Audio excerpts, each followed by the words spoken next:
When I first came to the mission, I wrote a letter, and right off, they started helping me with getting health insurance through JPS Connection, getting eyeglasses, getting dentures. It was all just like Christmas every day.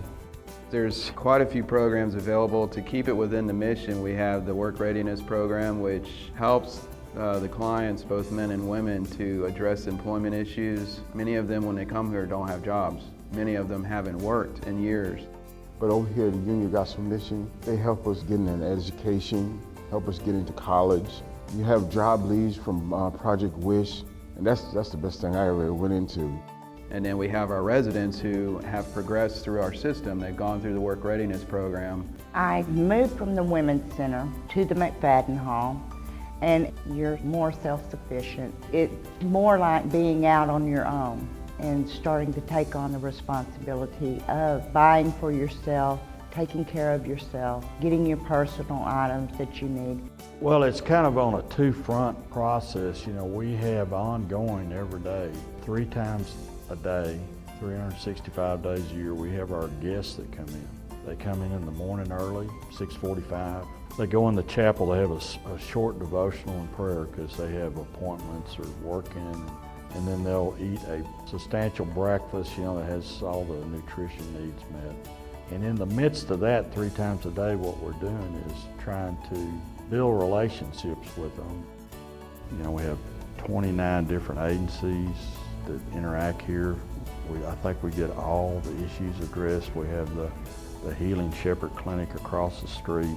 The Healing Shepherd's actually better than an actual doctor's office because they're so much nicer. They're more like friends and stuff instead of an actual business.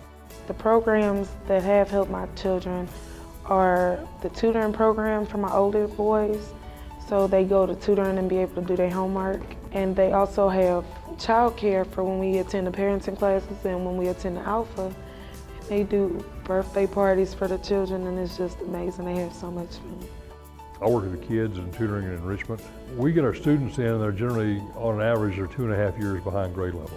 And we test to find out what their strengths are, and we can pick their weaknesses pretty quickly. After 6 weeks, when they're the top kid in their class, their self-esteem takes care of itself. You know, we just took our focus, and we've stayed focused on what we're trying to get. And I think it's worked. It's been, we've been very successful. We were founded in 1888 as an answer by the Christian community for the violence and disruption that was happening in Fort Worth. What makes us different than the other missions is we live by the grace of God. And we are a Christ-centered ministry here. And it just happens that God has led us to take care of homeless people, men, women, and children.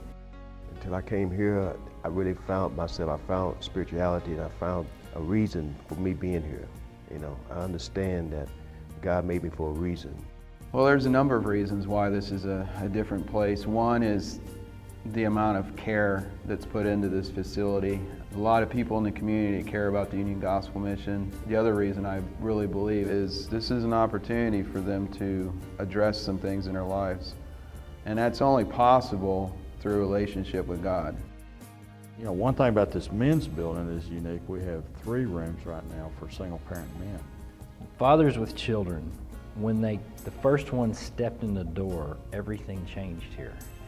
The effect that it has on the residents is a lot more than just, oh, now we have children upstairs.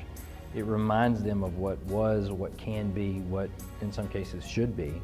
And it gives them further motivation to reconnect with their families and things like that, which is what we want them to do. It's me and my youngest son in the family center, and my husband and my oldest son on this side of the men's center.